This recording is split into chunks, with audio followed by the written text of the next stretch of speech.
வில்பெரு விழவும் கஞ்சனும் மல்லும் வேழமும் பாகனும் வீழ.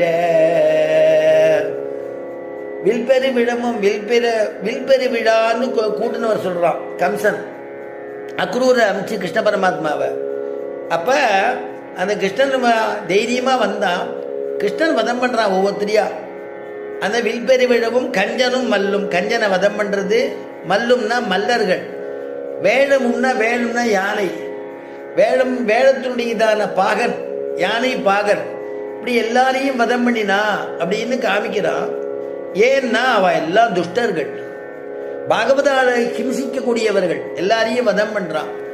திருமங்கையாழ்வார் பாடிண்டே வர திடீர்னு ராமன் ஞாபகம் வந்துடுத்து போடுறது. சிற்றவை பணியால் முடி துறந்தானை.